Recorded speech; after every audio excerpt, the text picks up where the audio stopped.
Pagi. Ya, selamat pagi. Assalamualaikum warahmatullahi wabarakatuh.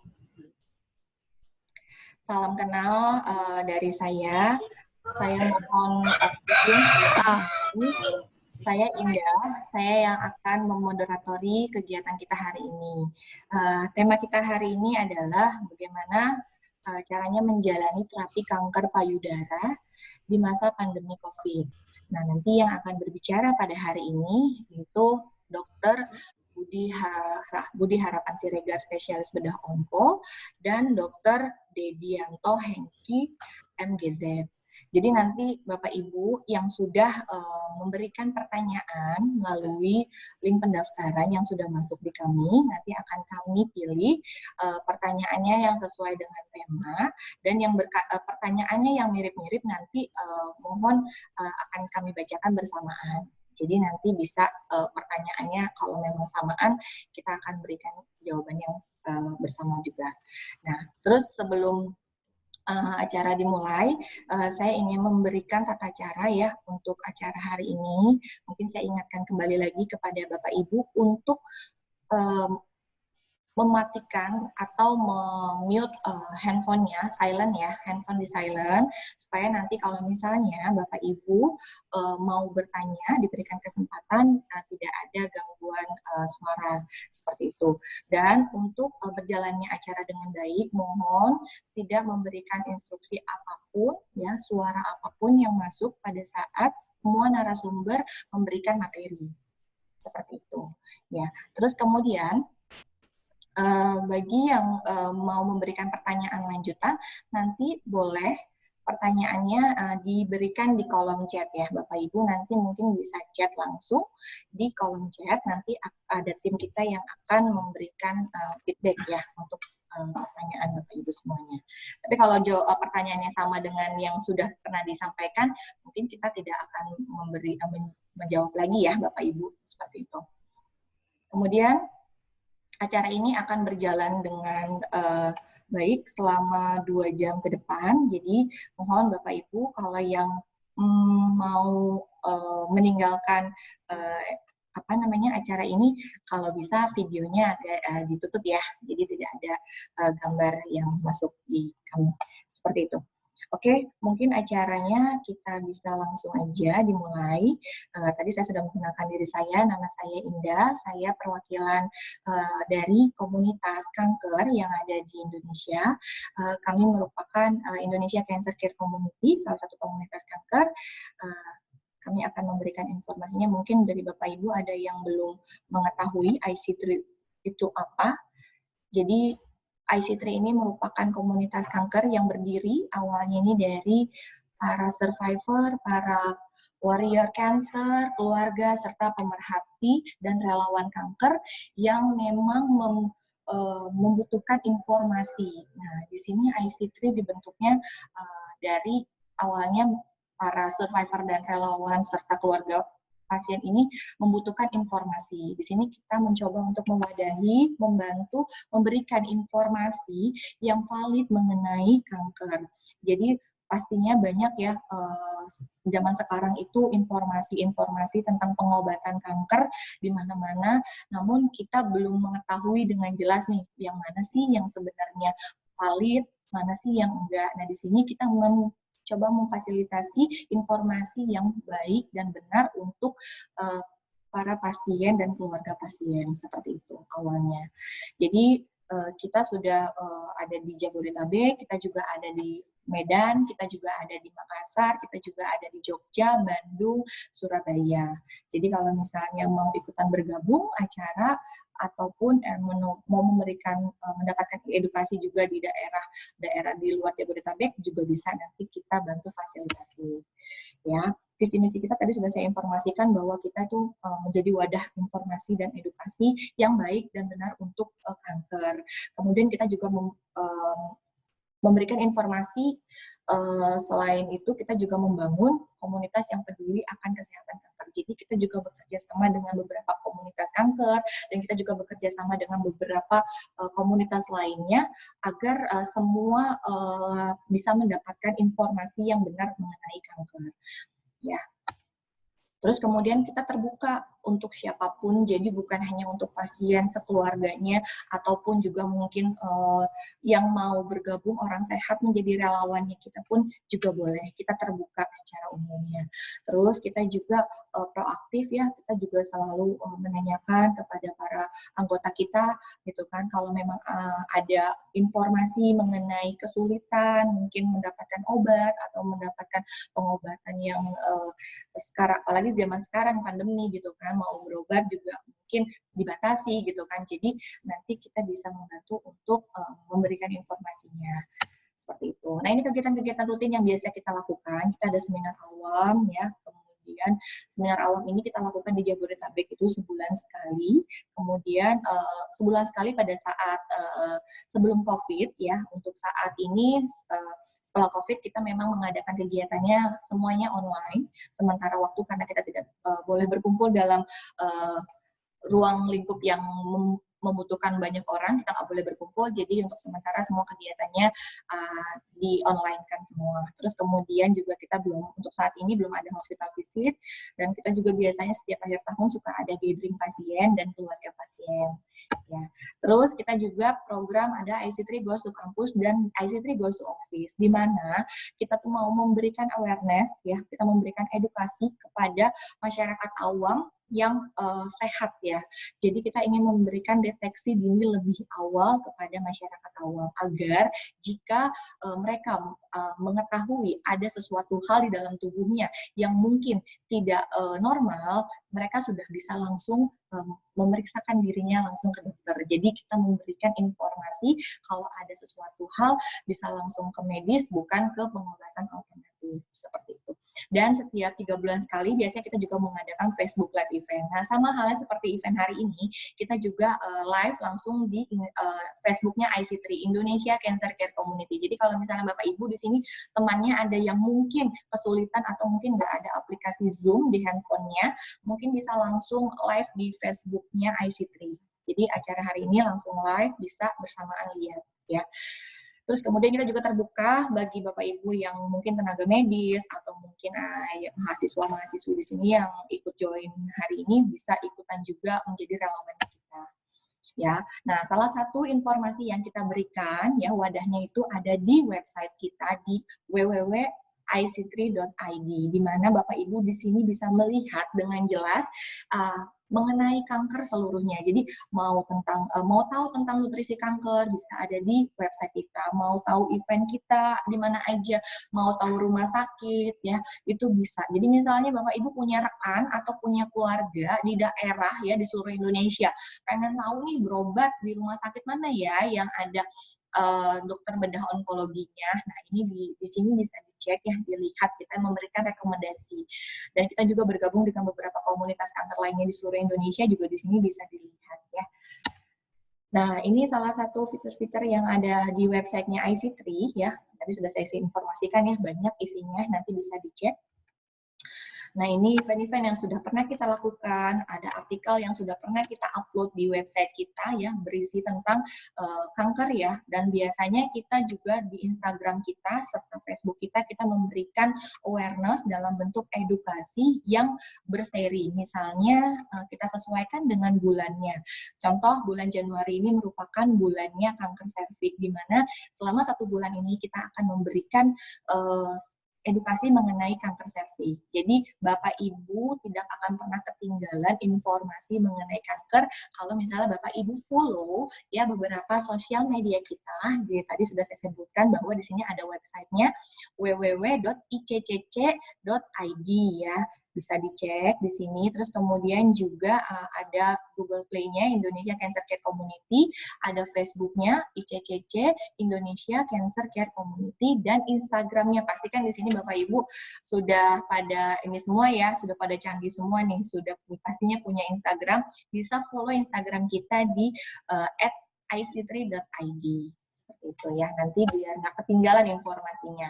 Nah, kalau misalnya Bapak Ibu tadi buka website kita, di situ ada menu untuk registrasi menjadi member IC3, itu free, nanti bisa masukkan data dan masukkan alamat email. Mohon alamat email itu diberikan alamat email pribadi, karena nanti kita akan mengirimkan kode virtual member card, di mana fungsinya adalah virtual member card itu akan digunakan untuk merchant-merchant yang bekerja sama dengan IC3.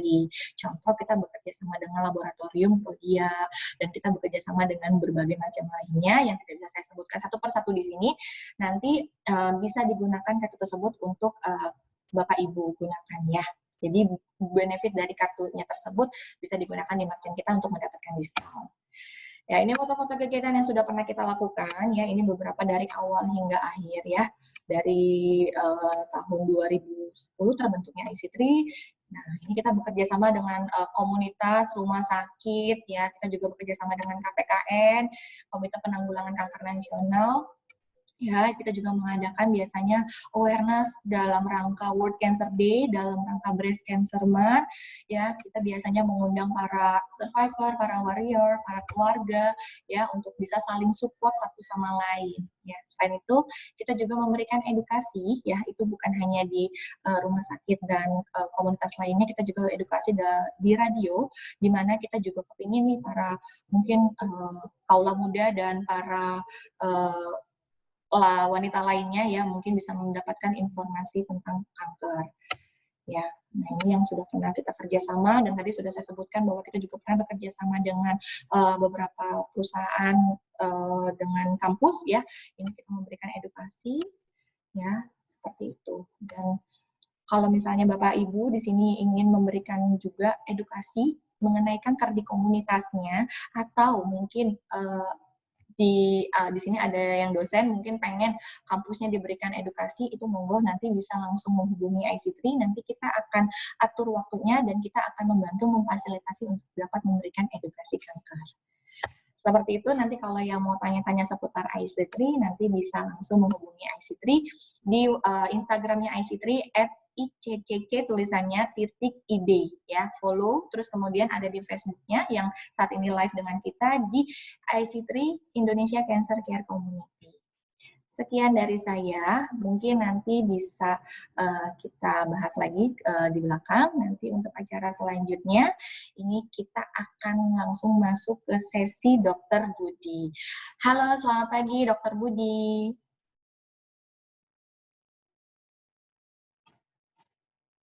Halo dok, selamat pagi. Pagi Mbak Ida.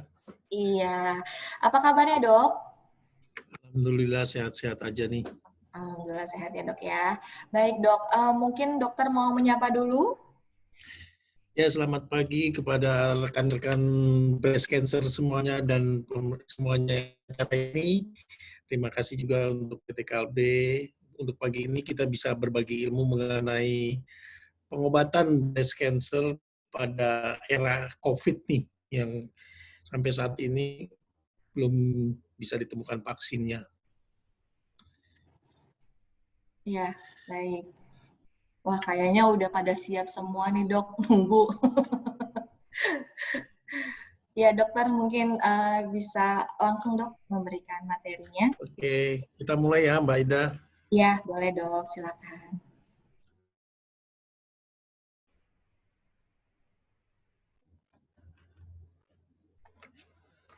Atas dulu, paling atas.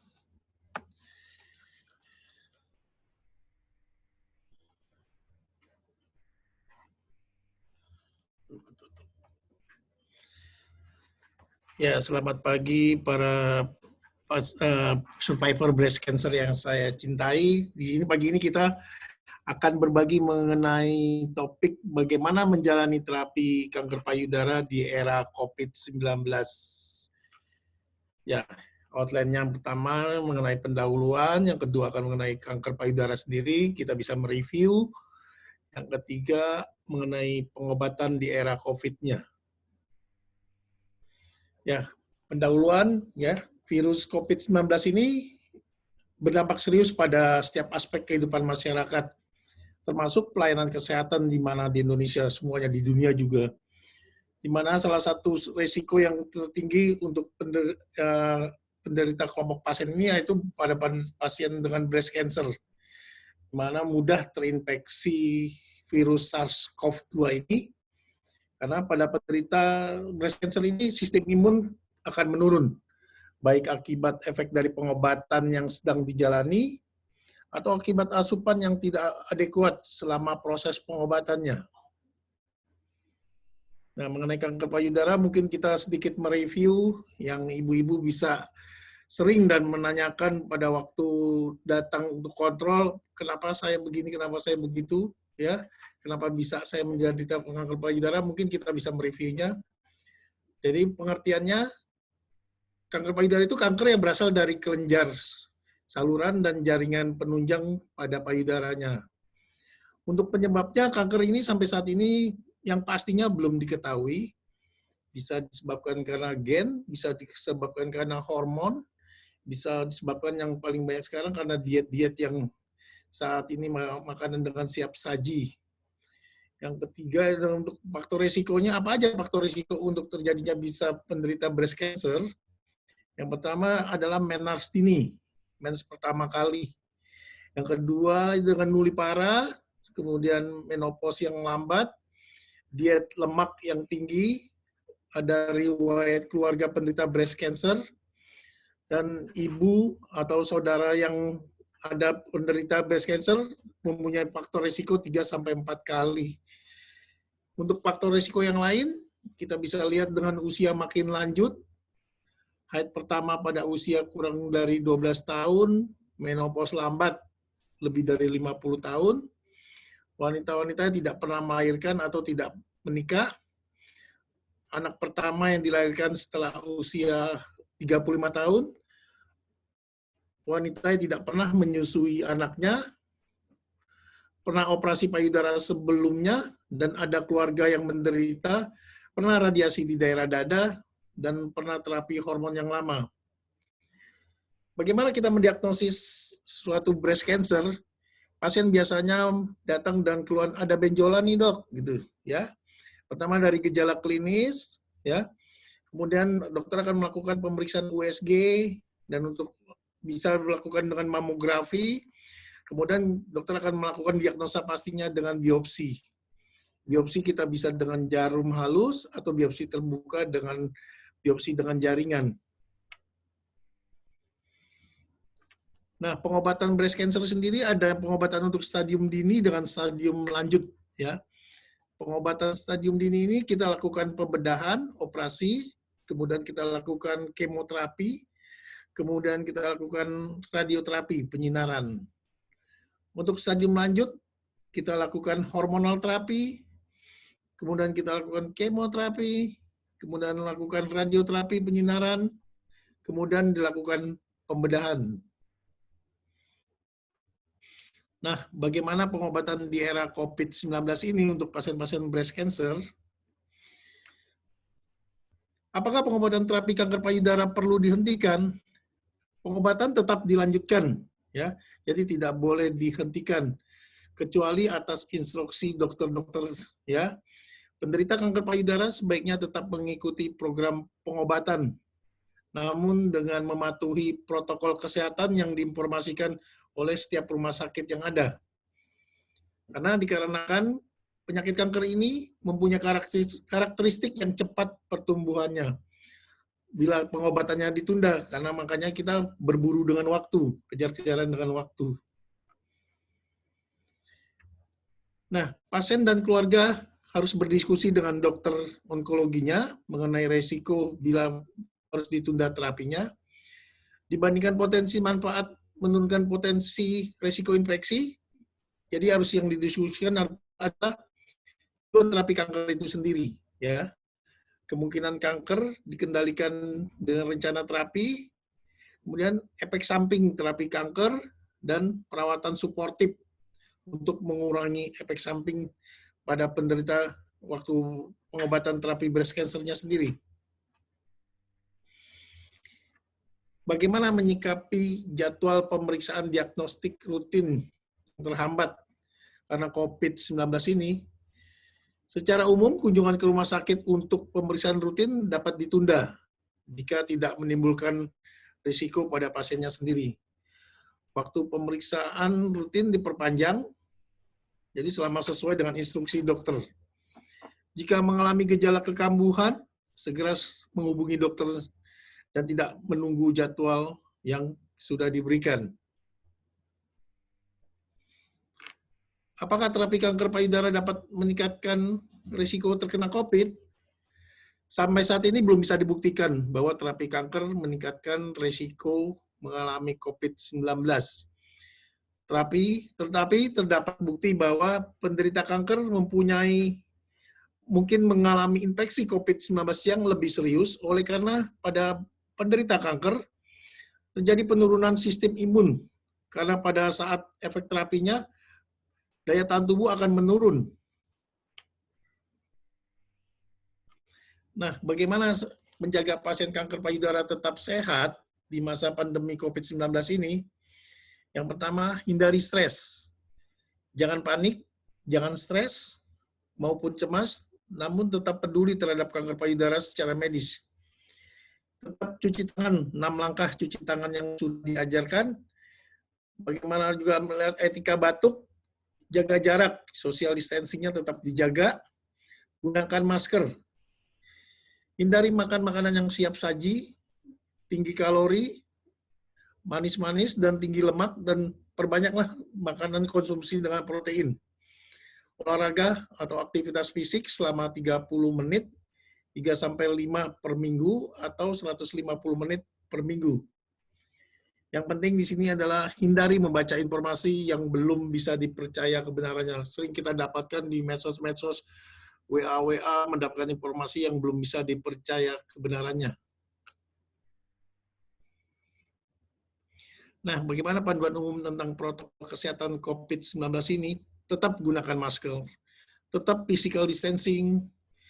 Pasien dan keluarga perlu memperhatikan gejala COVID-19, gejalanya lemas, demam, sakit tenggorok, ya, gejala saluran napas lainnya, diare, kehilangan indera penciuman, dan mematuhi etika batuk, dan tetap sering mencuci kebersihan tangan, cuci tangan yang benar menggunakan sabun atau hand sanitizer, dan tidak menyentuh area muka dengan tangan yang belum dibersihkan. Jika dalam masa terapi kanker yang aktif, pasien harus menghubungi dokter onkologi untuk membuat janji atau menanyakan langkah apa yang harus diambil dan mematuhi anjuran sesuai protokol kesehatan. Nah, panduan untuk pasien dan pengunjung sebelum datang ke rumah sakit, jika sebelumnya dari rumah, pasien ada gejala diminta melaporkan lewat telepon ke unit onkologi terlebih dahulu. Untuk pengantar, ya, pengantar pasien harus tetap sehat, tidak dalam kondisi sakit atau mengalami gejala. Pasien kanker payudara yang sedang mengalami terapi diimbau tidak menggunakan fasilitas transportasi publik menuju dan pulang dari pusat pelayanan kanker. Saat di ruang tunggu, manfaatkan fasilitas cuci tangan yang ada, memakai hand sanitizer dan sabun cuci tangan, dan masker tetap dipakai. Kemudian tetap jaga social distancing dan patuhi peraturan dari rumah sakit yang ada.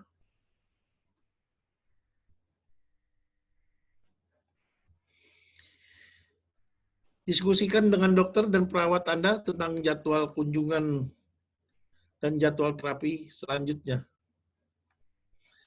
Bagaimana screening untuk mengurangi transmisi COVID-19 pada pasien breast cancer?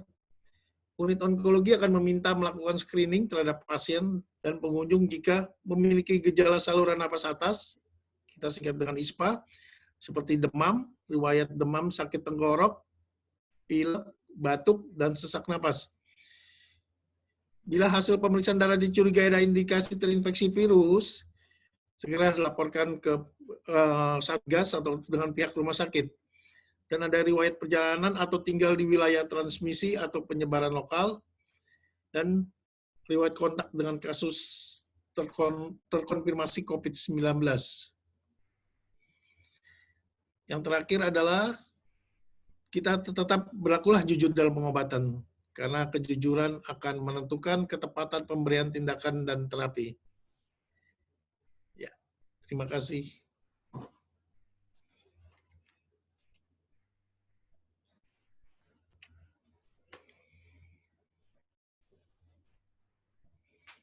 Ya, terima kasih Mbak Ida. Ya, baik. Terima kasih, Dok.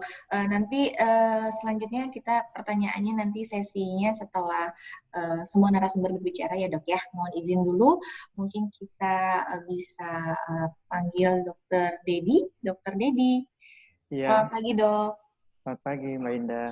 Selamat pagi Iya. Dokter Budi dan Selamat Bapak Ibu pagi, Dr. semuanya. Dedi. Sehat, Dokter? Sehat. Puji Sehat. Tuhan, terima kasih. Baik, baik Dokter Dedi mungkin nanti bisa dibantu Dok nih. Tadi dari Dokter Budi sudah memberikan informasi seputar kanker payudara. Dokter Dedi mungkin bisa memberikan informasi seputar nutrisinya Dok untuk pasien-pasien yang ada di rumah. Oke, baik. Saya coba share screen dulu ya. Boleh, silakan Dok.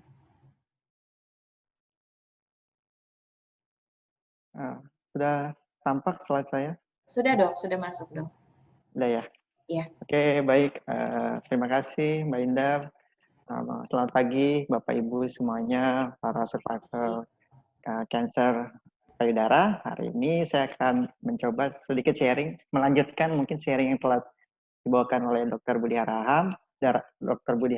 Harapan, di mana Dr. Budi tadi sudah banyak bicara tentang protokol-protokol pada pasien-pasien kanker, terutama pada era COVID. Kalau saya mungkin lebih banyak membicarakan tentang makan aja ya.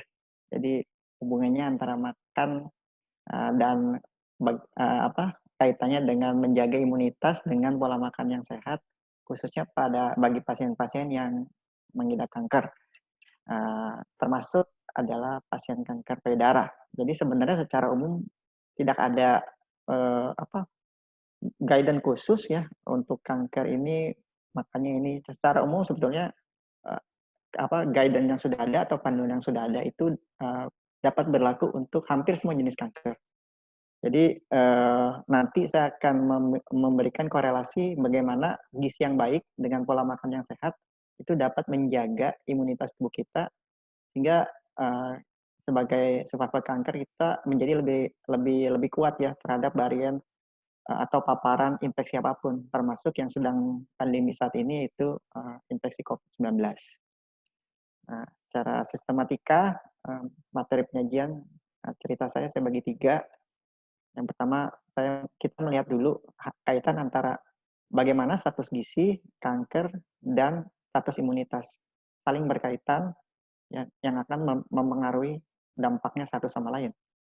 Yang kedua, baru kita masuk ke tips atau strategi bagaimana pemenuhan nutrisi pasien kanker, termasuk pasien kanker payudara, baru terakhir kita tutup dengan wrap up. Oke, saya masuk ke topik saya yang pertama itu kaitan korelasi kanker, malnutrisi, dan imunitas.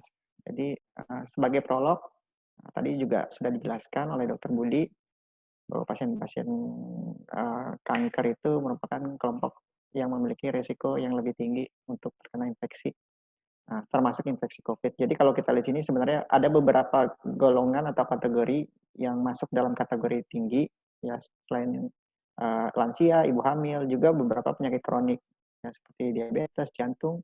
Nah, salah satunya adalah pengidap cancer. Jadi katakan bahwa COVID-19 ini akan mudah mengintervensi seseorang dengan sistem imun yang rendah.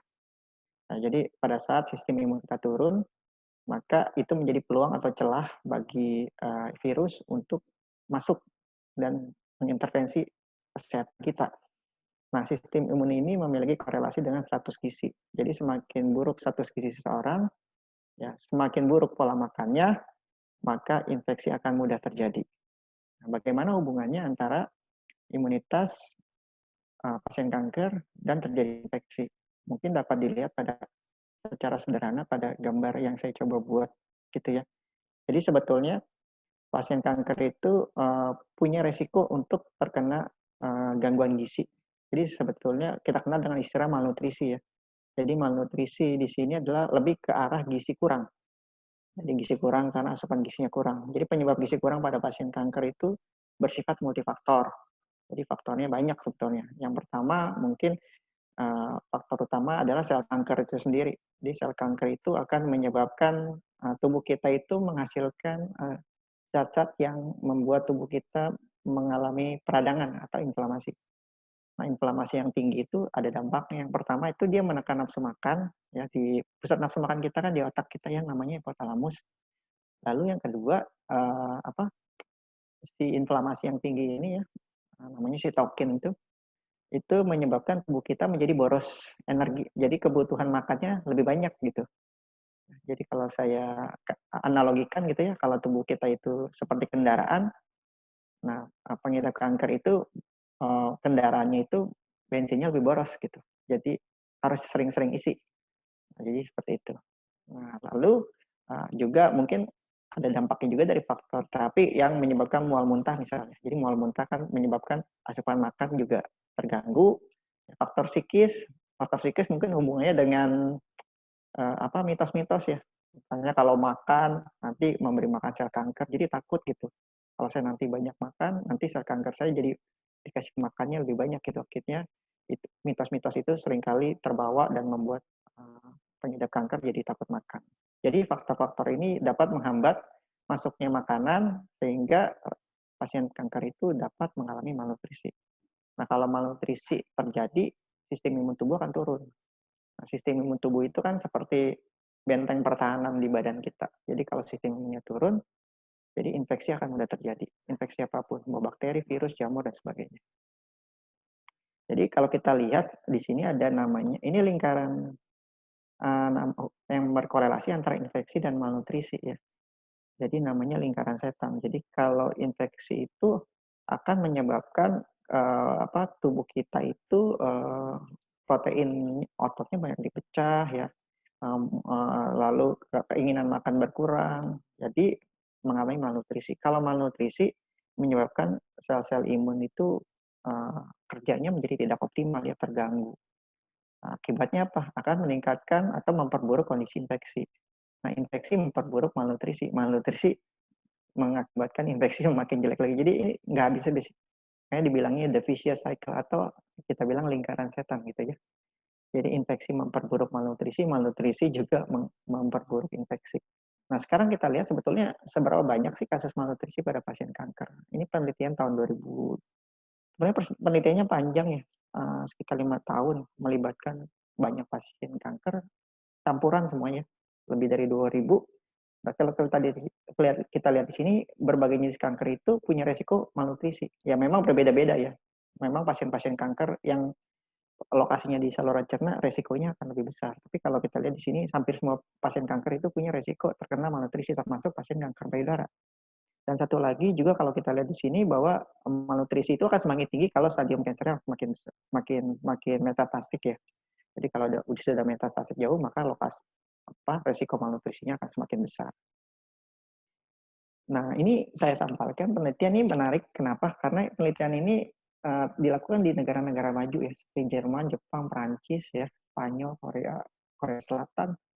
Ini menunjukkan bahwa seberapa banyak, apakah betul Pak, kondisi malnutrisi pada pasien kanker itu hanya milik negara maju dan berkembang, negara miskin dan berkembang. Tapi enggak ya, ternyata di negara maju pun pasien-pasien kanker mengalami problem yang sama, yaitu banyak yang mengalami gangguan gizi atau malnutrisi. Ini adalah kondisi kanker. Nah, ini tadi Dr. Budi Harapan sudah menjelaskan juga ya bahwa pasien kanker itu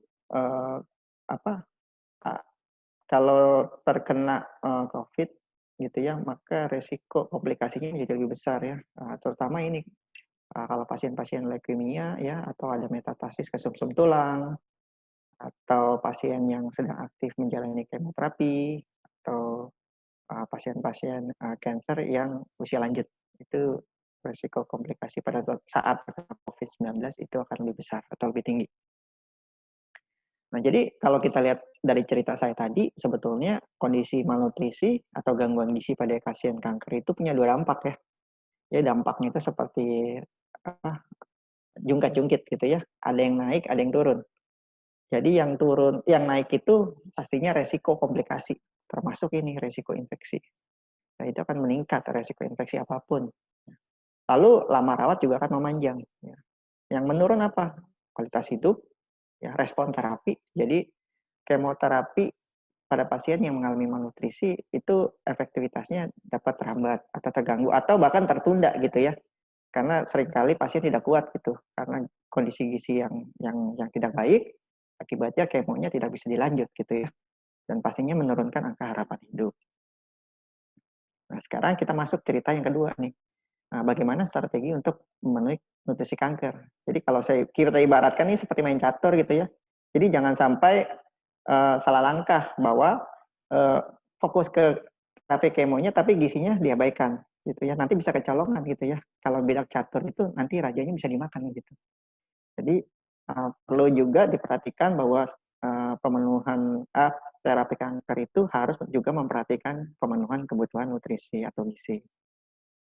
Nah, secara sistemat ya simpel gitu ya, mungkin yang kita perhatikan nih ada 3J ya.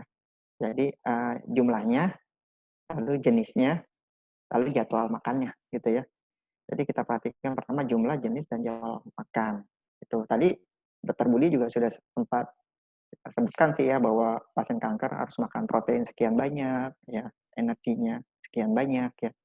Jadi kalau kita lihat jumlah di sini sebetulnya sudah ada guideline-nya atau panduannya ya. Jadi berapa banyak kebutuhan kalori atau energi, ya, proteinnya berapa besar, kebutuhan lemaknya berapa banyak gitu ya. Jadi secara umum kebutuhan kalori pengidap kanker antara 30 sampai 35 ya, agak lebih tinggi dibandingkan saat tubuh sehat. Kalau tubuh sehat itu sekitar 25 sampai 30. Tapi tadi saya cerita kalau seperti mobil yang boros bensinnya. Jadi kebutuhan bensinnya lebih banyak nih, sedikit lebih banyak.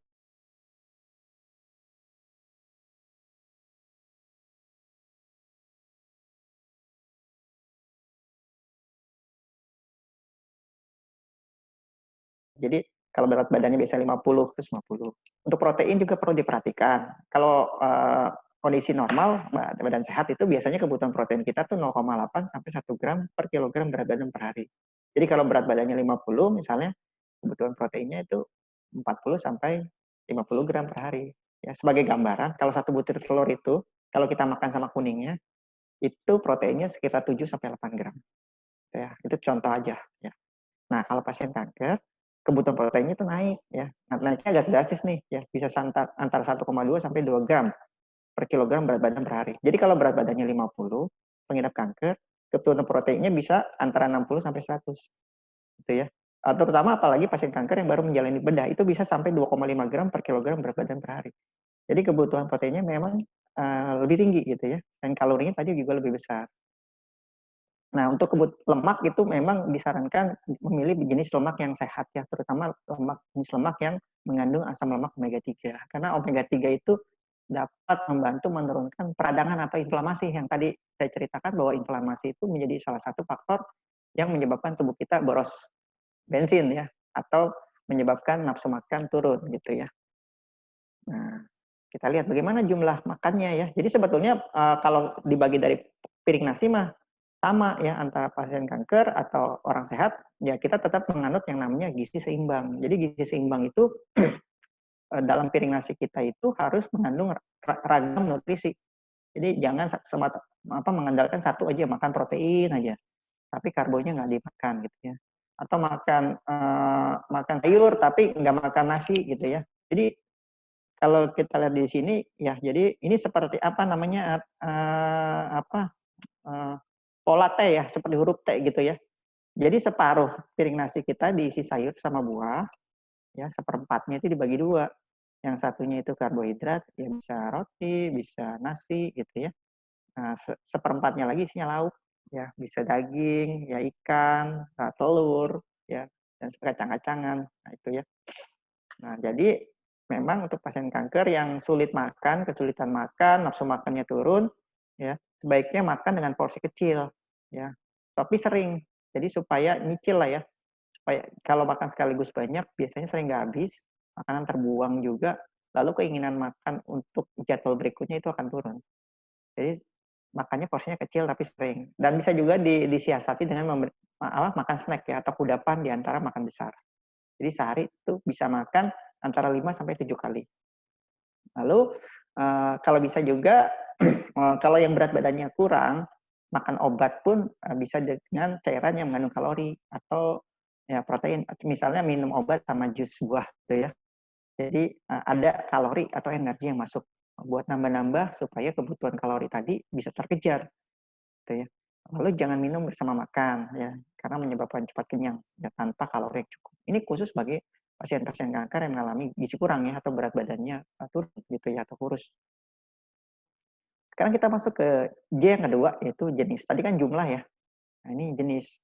Jadi untuk jenis ya, jadi sebisa mungkin pilih makanan yang segar ya, bukan makanan kalengan ya, yang mengandung tinggi kalori dan protein. Jadi tinggi kalori dan protein di sini termasuk snack ya. Waktu kudapan juga harus dipilih snack yang ada kalorinya yang dan proteinnya yang kalau bisa juga tinggi ya. Konsepnya sama tadi saya bilang gizi seimbang. Nah, yang perlu dihindari tadi selain makanan kalengan berpengawet ya. Nah, ini jangan makanan dengan kalori kosong. Jadi mengenyangkan tapi tidak mengandung kalori. Misalnya minum air soda gitu ya. Nah, itu sering-sering minum air soda bikin kita kembung, tapi soda itu tidak mengandung kalori gitu ya. Khusus untuk pasien kanker yang mudah mual, itu hindari makanan yang berbumbu atau punya aroma yang tajam atau menyengat gitu ya.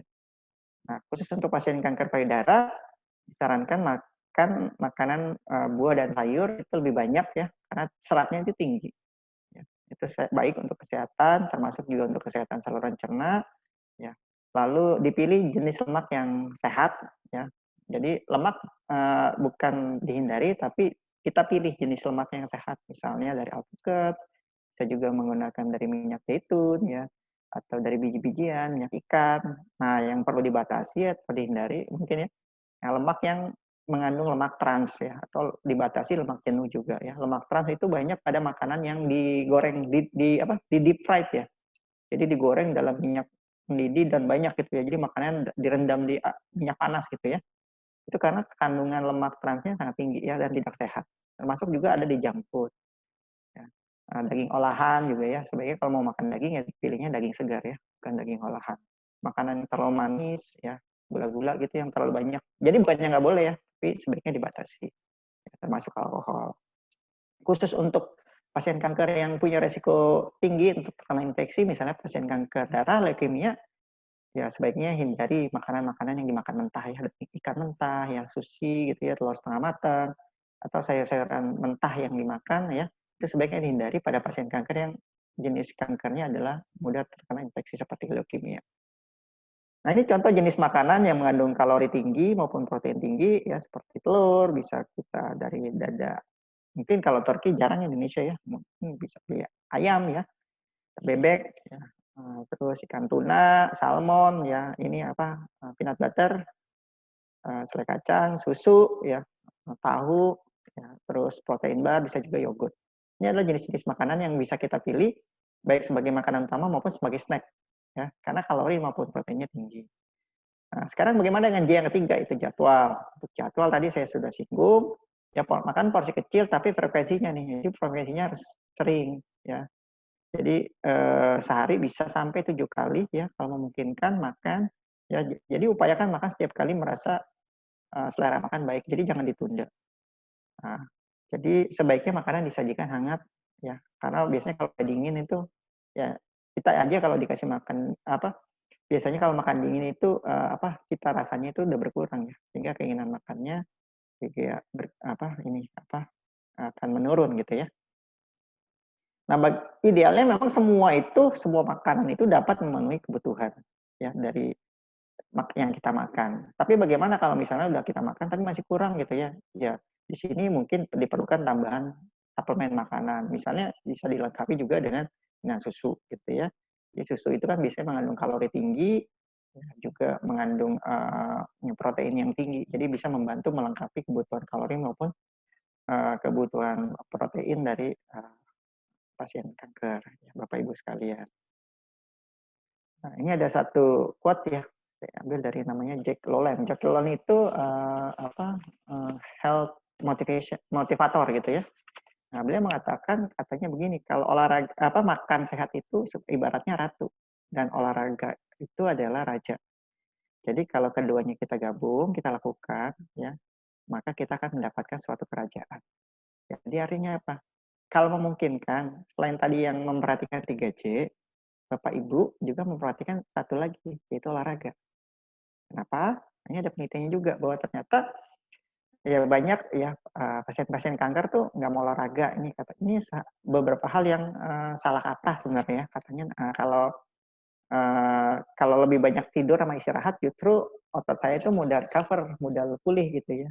Katanya begitu. Ini hal-hal yang sebetulnya tidak tepat ya. Kalau nanti olahraga, nanti saya tambah letih gitu ya. Jadi saya tambah lelah gitu ya. Nah, jadi kalau olahraga itu cukup sekenanya aja ya. Padahal kalau kita lihat di sini ada penelitiannya ya, bahwa ternyata olahraga itu baik olahraga yang bersifat aerobik maupun olahraga beban itu dapat mencegah otot-otot kita mengecil dan membuat otot kita menjadi lebih kuat gitu ya. Jadi alangkah baiknya jika olahraga dilakukan dan dikombinasi antara olahraga aerobik maupun olahraga yang beban. Dan olahraga dikatakan juga dapat mempermudah tidur ya malam dan juga meningkatkan nafsu makan gitu. Nah, olahraganya bagaimana nih ya? Jadi secara umum kalau bisa berolahraga itu seminggu 150 menit ya. Tapi ini ada satu saran gitu ya. Jadi katanya kalau untuk pasien kanker olahraga itu seminggu 3 sampai 4 kali ya. Jadi olahraganya itu jalan ya. Sekali jalan itu 10 sampai 15 menit. Ya kan sekarang nggak bisa jalan-jalan jauh.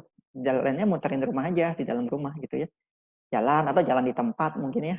Jadi 10 sampai 15 menit kalau memungkinkan. Lalu juga ada olahraga beban. Jadi olahraga beban itu repetisinya itu untuk setiap otot itu 2 kali 10 kali gitu ya. Jadi nggak usah yang aneh-aneh pakai berat kan di rumah kan misalnya ada botol gitu ya. Botol kita bisa angkat botol untuk melatih otot bahu kita ya. Nah ini kan otot bahu. Nah ini 10 kali aja, 10 kali istirahat sebentar gitu ya, 30 detik diulang lagi 10 kali. Nah, kalau punya botolnya 2 bisa langsung gitu ya. Ini kan baru satu otot nih, otot bahu. Tapi kan kita punya otot yang lain, misalnya otot bicep. Jadi otot bicepnya begitu. Sama diulangnya ya. Ini ulang gini. Ya, 10 kali. Nanti kita lengan kan ada tricep. Jadi kita balik. Yang penting ada yang diangkat. Nanti kalau memungkinkan olahraga kaki juga dilatih di olahraganya naik turun aja squat pelan gitu ya. Nah, jadi aerobiknya dilatih, ototnya dilatih supaya otot tubuh itu tidak mengecil dan olahraga beban itu melatih sendi kita tuh menjadi lebih sehat ya, tidak mudah kaku gitu ya. Dan tentu saja semua itu butuh keterlibatan dari keluarga, dari caregiver ya. Jadi ya kalau di sini ada peserta keluarga yang ikut juga ya mungkin pasien kanker itu juga dibantu. Jadi pada saat olahraga ya olahraganya bareng supaya termotivasi ya. Jadi harus melibatkan keluarga juga ya termasuk dalam mengolah makanan supaya disajikan lebih menarik ya. Jadi dimakannya juga lebih semangat gitu ya. Nah, saya rasa ini slide saya yang terakhir ya. Jadi kondisi kanker itu jika mengalami malnutrisi ya itu punya berbagai banyak dampak, dapat menurunkan aktivitas terapi, meningkatkan risiko infeksi ya.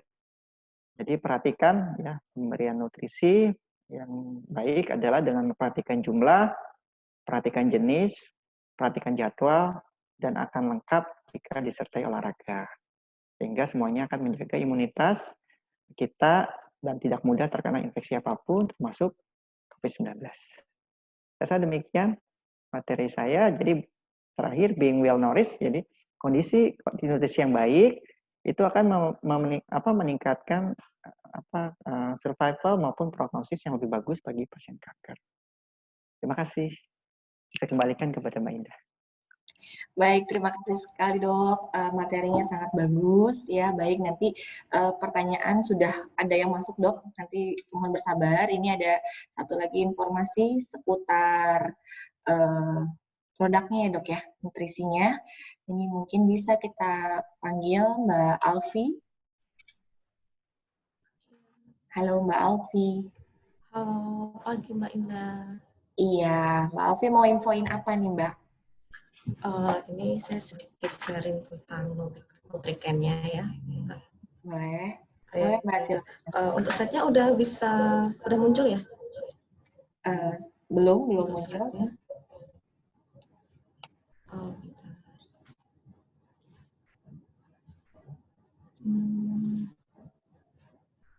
Sudah diklik? Ya, udah muncul.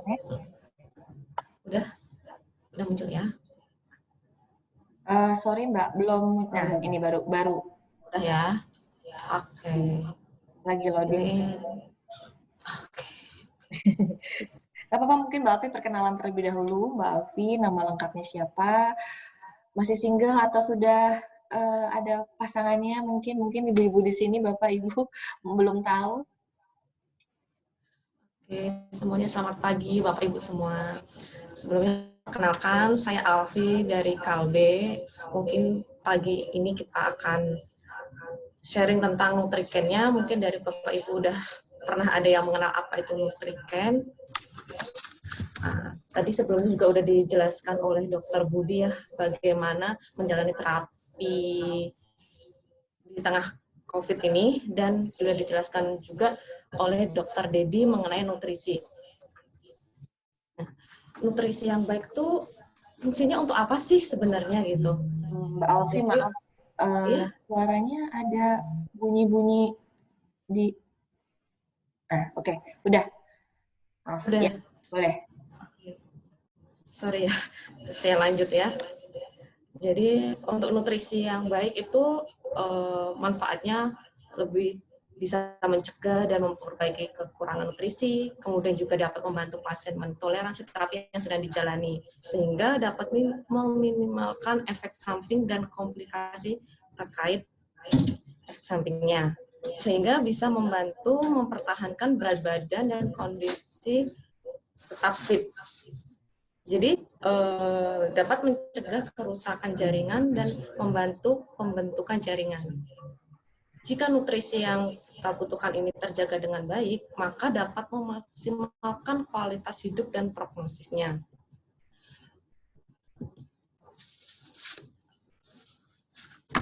Oke, setiap orang mempunyai kebutuhan nutrisi yang cukup, sedangkan untuk pasien-pasien kanker akan membutuhkan kebutuhan yang lebih, seperti kebutuhan kalorinya itu akan mengalami peningkatan menjadi 30-35 kilokalori per kilogram berat badan per harinya. Mungkin ini tadi sudah dijelaskan oleh Dr. Dedi ya, untuk peningkatan kebutuhan kalori dan proteinnya.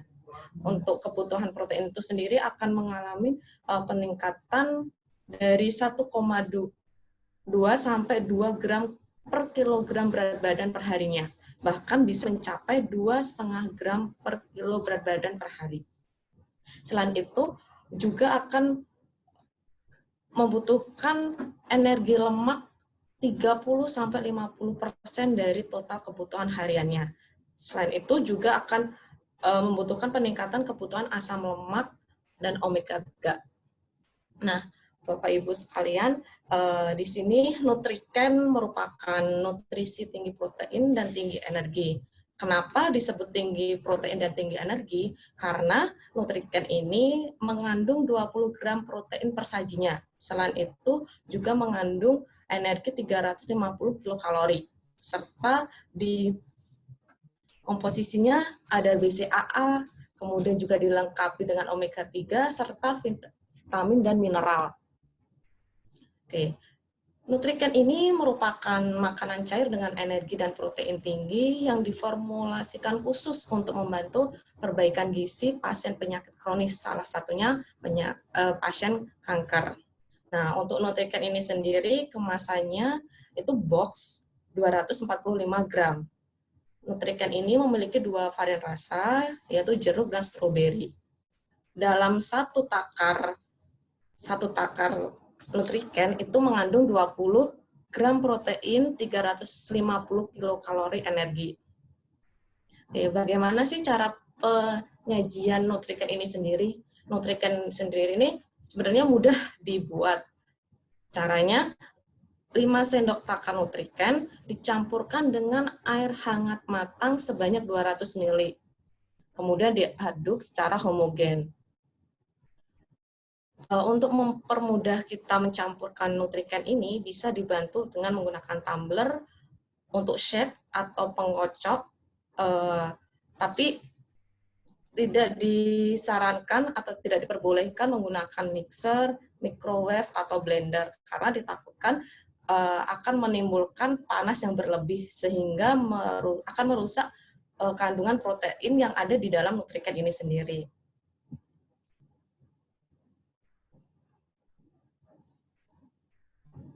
Oke, kemudian apa yang didapatkan dari Nutriken ini?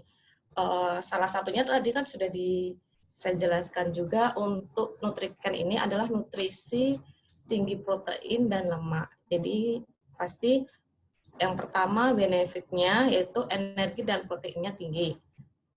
Dengan tinggi energi 350 kilokalori per sajinya, kemudian untuk proteinnya 20 gram.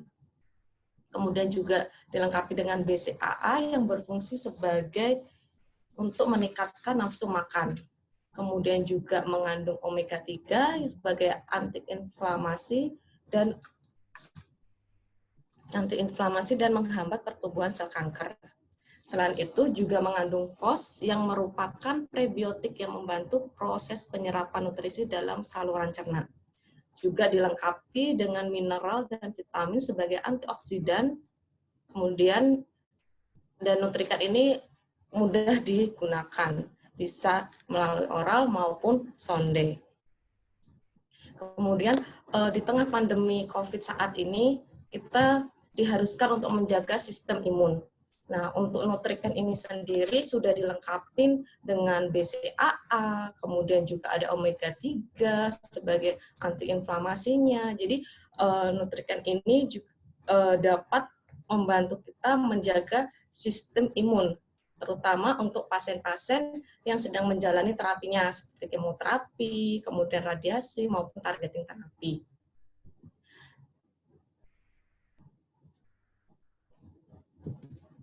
Oke. Nah, biasanya yang suka ditanyakan, Nutriken ini dapat dibeli di mana aja sih sebenarnya? Nutriken ini dapat dibeli di mana aja, bisa di rumah sakit, apotek, atau bisa di Calcare atau Kalbe Store, maupun di e-commerce seperti Shopee, Bukalapak, dan Tokopedia. Jadi, untuk keberhasilan terapi dan kualitas hidup yang optimal sangatlah mungkin dicapai dengan nutrisi yang tepat. Cukupi kebutuhan nutrisi Anda sebelum, selama, dan sesudah terapi. Nutriken, nutrisi tepat pasien kanker. Oke, terima kasih dari saya. Mbak Indah, saya kembalikan. Baik, terima kasih.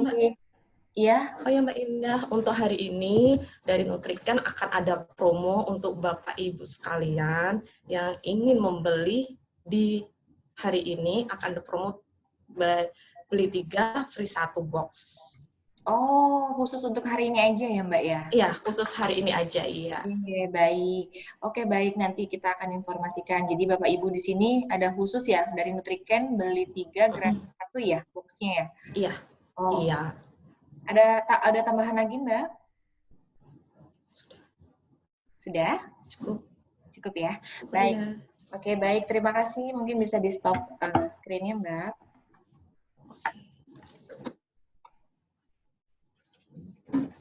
Oke, baik, terima kasih Bapak Ibu semuanya. Oke, kita akan langsung masuk di sesi tanya jawab, di mana saya akan membacakan terlebih dahulu pertanyaan-pertanyaan yang sudah masuk ya sebelumnya. Kita akan mulai. Pertanyaan ini akan diberikan oleh kepada Dr. Budi dari Ibu Kiki Sri Rezeki. Ya, ini pertanyaannya seperti ini Dok. Untuk menjalani terapi SPT kemo, radiasi, apakah pasien wajib melakukan rapid test terlebih dahulu? Jika ya, bagaimana prosedurnya? Dan apakah rapid test PCR khusus pasien kanker yang sedang menjalani terapi di cover oleh BPJS? Apakah setiap kali mulai terapi harus rapid test lagi mengingat biayanya yang cukup mahal, apalagi kalau kemo dan radiasi? Mohon bantuannya, Dok. Maaf dok, bisa di unmute terlebih dahulu?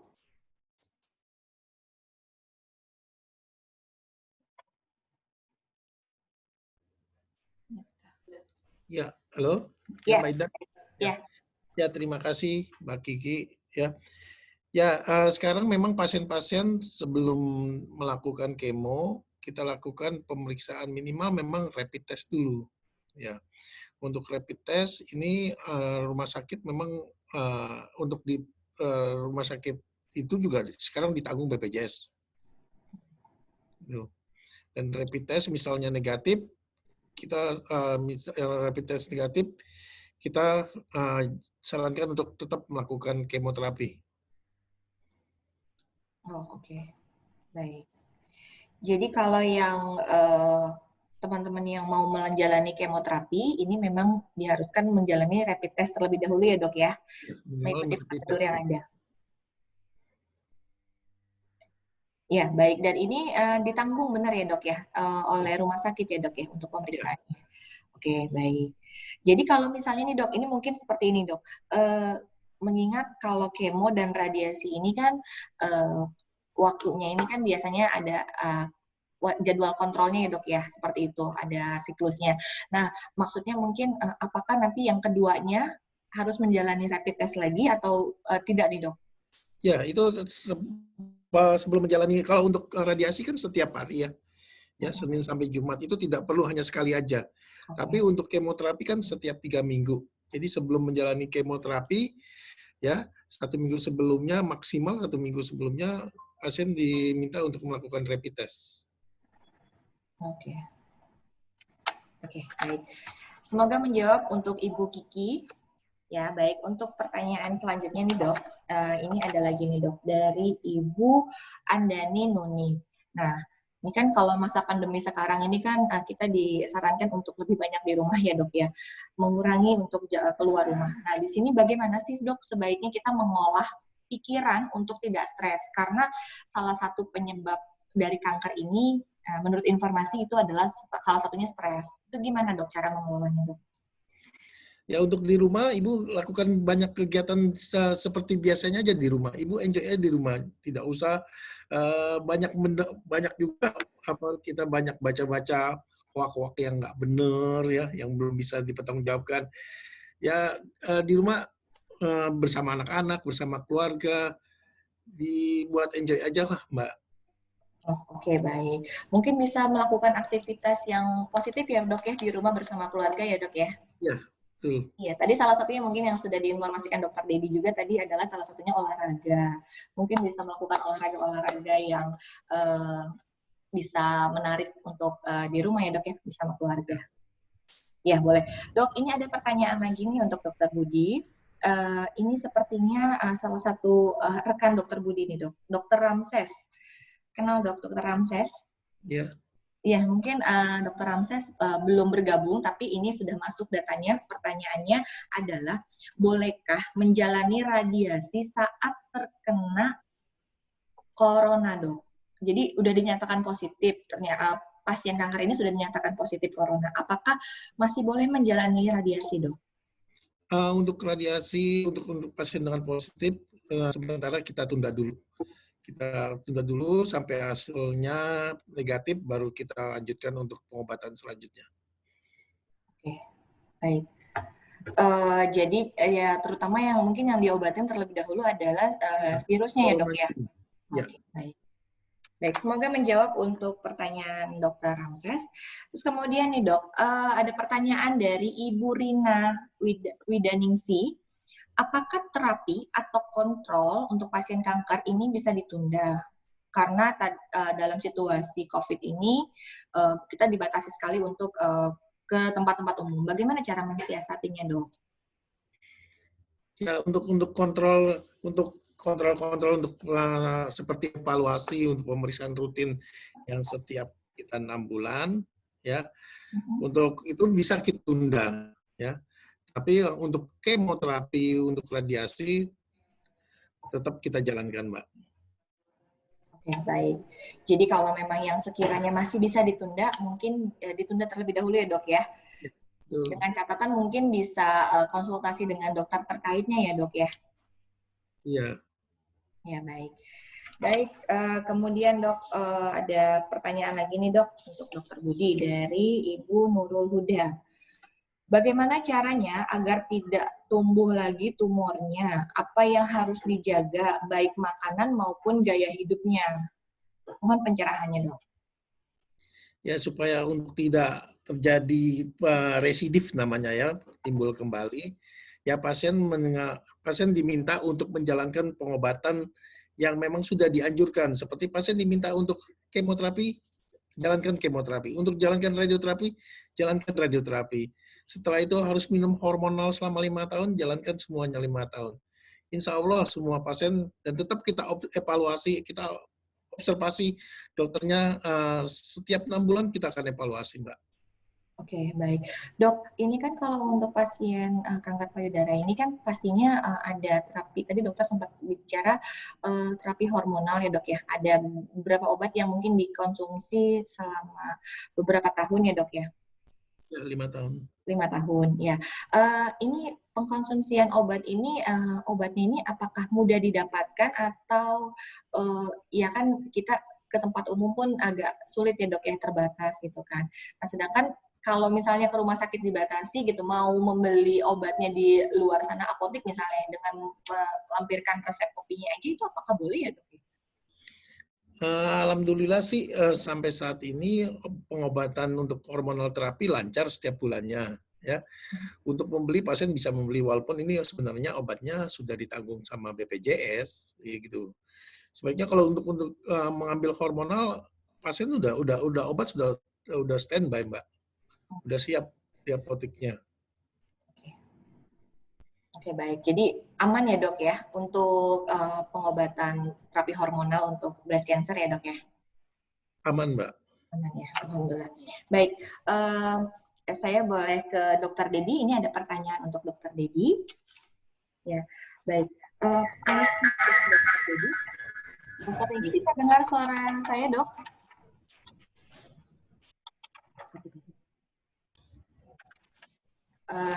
Tadi saya dapat informasi dokter Didi tidak bisa mendengar suara saya.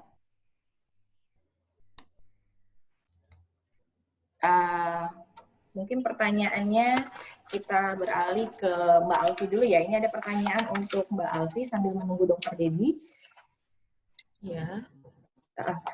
Mbak Alfi, ini pertanyaannya untuk Mbak Alfi.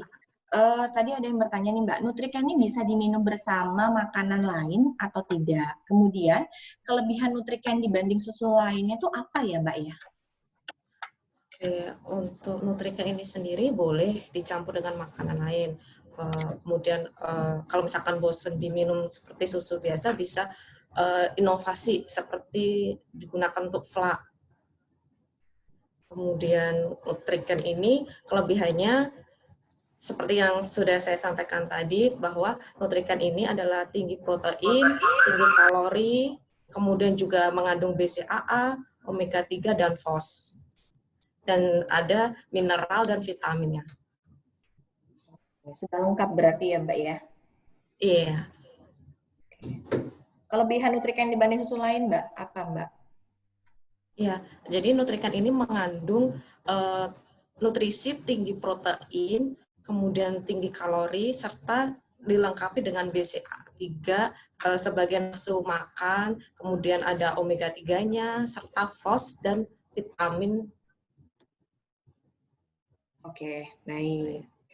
Jadi boleh ya Mbak ya, untuk mungkin yang kekurangan Nutrikan begitu maksudnya ya Mbak ya? Iya. Oke, baik. Di sini ada pertanyaan yang masuk, saya alihkan dulu di chat ya. Pertanyaannya ini adalah, saya Ibu Juni. Pertanyaan untuk Dokter Budi. Saya Ibu Juni, saat kemoterapi, pasien butuh pendamping. Biasanya seperti itu. Nah, apakah pendamping kemoterapi atau radiasi wajib juga melakukan rapid test? Mohon bantunya, Dok. Ya, untuk pendamping dari rumah sakit sampai saat ini sih belum kita lakukan pemeriksaan rapid test ya. Tapi sebaiknya tetap menjalankan SOP bagaimana selama menjadi pendamping tetap menjalankan pencegahan untuk COVID aja, Mbak. Tetap Oh, memakai masker, tetap memakai jaga jarak dengan pasien-pasien yang lain, seperti itu, Mbak. iya baik. Biasanya pendamping yang mungkin lebih ini ya dok, warawiri di rumah sakitnya lebih banyak aktivitas, jadi mungkin protokol prosedur kesehatannya lebih dijaga juga ya dok ya. Iya, gitu betul, Mbak. Ya baik. Gimana, Dokter Dedi sudah bisa tersambung lagi? Oke, sambil menunggu ini saya. Mbak Indah, boleh sebentar. Ya. Iya, pertanyaannya boleh di ini. Oke. Boleh di. Dengar jelas suara saya dok? Jelas. Ya, baik. Pertanyaannya ini adalah ya. Kanker ini, katanya pasien kanker tidak boleh makan gula karena bisa memberikan makanan untuk sel kankernya. Apakah benar dok hal ini? Kira-kira suplemen yang cocok untuk pasien kanker itu seperti apa dok?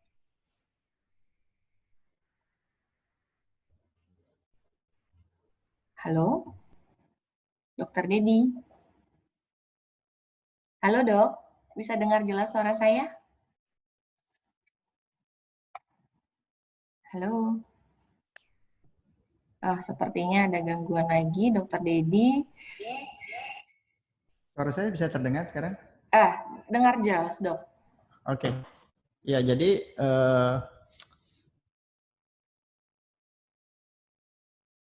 Halo. Halo, Dokter Dedi. Suaranya terputus lagi, dok. Oke. Sambil menunggu Dokter Dedi, saya coba bacakan lagi pertanyaan dari Ibu Nunung Hayati.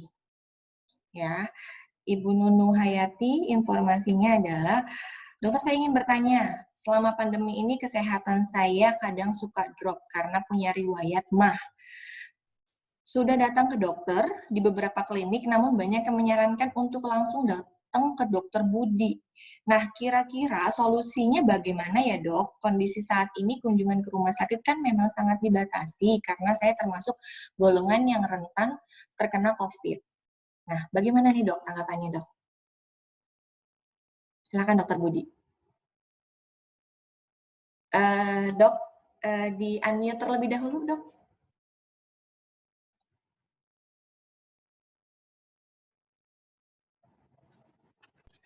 Dokter Budi. Ya. Oke. Silakan dok. Ya, terima kasih Mbak Ida. Ya, selama bisa kita lakukan pengobatan lewat oral ya, lewat di rumah, kita tetap akan usahakan sebaiknya pasien tetap di rumah saja. Tapi memang kalau memang tidak, pasien tetap seperti nyeri-nyeri terus, seperti sakit terus menerus, ya kita tetap kita rawat Mbak, gitu. Oke. Baik. Jadi memang kalau memang kondisinya harus dirawat, masih bisa di rumah, mungkin di rumah. Tapi kalau memang membutuhkan perawatan di rumah sakit, ya memang harus ke rumah sakit berarti gitu ya dok ya? Ya betul Mbak. Oke, baik. Dok, ini juga ada pertanyaan lagi untuk Dokter Budi. Banyak dok pertanyaannya dok. Banyak Mbak. Ya, Dokter Budi katanya, apakah dengan kemoterapi, radiasi, kanker ini bisa sembuh dok? Dengan kemo, dengan radioterapi. Ya, tujuan kita adalah untuk pengobatan kanker adalah membunuh sel kanker ya. Tapi sel kanker itu dibunuh dengan kemoterapi, radioterapi tidak kita langsung menyatakan bahwa pasien itu sembuh. Karena pengobatan kanker ini pengobatan yang sangat lama. Jadi pasien itu kita nyatakan sembuh setelah pasien menjalani pengobatan sekitar 15 sampai 19 tahun, kita nyatakan bebas kanker, pengobatan pasien tidak tetap baik.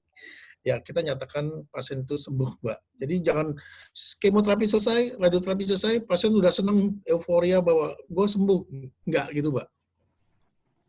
Ya, kalau tidak salah ya dok, harus tetap kontrol ya dok ya? Ya, jadi pasien tetap kita observasi, tetap kita awasi dengan follow up, dengan evaluasi. Pertama dengan 6 bulan, kemudian 1 tahun, kemudian 3 tahun, gitu Mbak. Ya, baik-baik. Mungkin maksudnya dikontrol ini adalah karena kan kita juga nggak tahu ya dok pola hidupnya, pola makannya ya kan setelah menjalani radiasi dan kemoterapi pasien seperti apa kan kita tidak mengetahui ya dok ya. Ya, Salah satu pemicunya. Baik dok, ini ada pertanyaan lagi nih dok. Maaf saya mau tanya, apakah pada masa pandemi sekarang untuk ke rumah sakit untuk ambil obat yang tiap bulan dijadikan 2 bulan sekali ke rumah sakitnya? Karena pasien kanker yang sudah kemo, imun tubuhnya rendah, rawan tertular penyakit. Hanya saran dok. Terima kasih sebelumnya ada pertanyaan dok dari salah satu pasien kita. Bisa dibantu. Kalau saya sekarang menerapkan bahwa pasien yang untuk obat hormonal, saya bicara dengan pihak apotek, dengan pihak BPJS, bisa diwakilkan dengan keluarga yang sehat. Jadi pasien tetap standby di rumah aja. Jadi yang pasien nggak usah datang ke rumah sakit karena memang mereka riskan untuk datang ke rumah sakit. Bisa diwakilkan aja gitu loh. Oke, jadi pendampingnya ya dok ya yang bisa Ya, mengambilkan obatnya ya. betul. Kalau untuk sistem dan alurnya sendiri masih sama seperti yang biasanya dok? Ya, dengan sistemnya tetap mendaftar gitu, tetap dengan BPJS tetap. Tapi saya untuk pasien sebaiknya tidak datang untuk sekedar untuk ambil obat bulanan, bisa diwakilkan gitu. Oke. Oke, baik. Semoga menjawab pertanyaannya Ibu ya. Baik dok, saya akan mungkin lanjut ke Dokter Dedi. Dokter Dedi, bisa dengar suara saya dok? Halo Dokter Dedi. Halo dok. Ya, halo. Iya dok. Ya, baik. Mohon maaf ya. Jadi Zoom-nya mati di sini, semuanya tidak bisa Zoom. Jadi saya pakai handphone. Waduh, saya jadi tidak bisa melihat wajahnya Dokter Dedi nih dok. Nggak apa-apa. Kan ada Dokter Budi.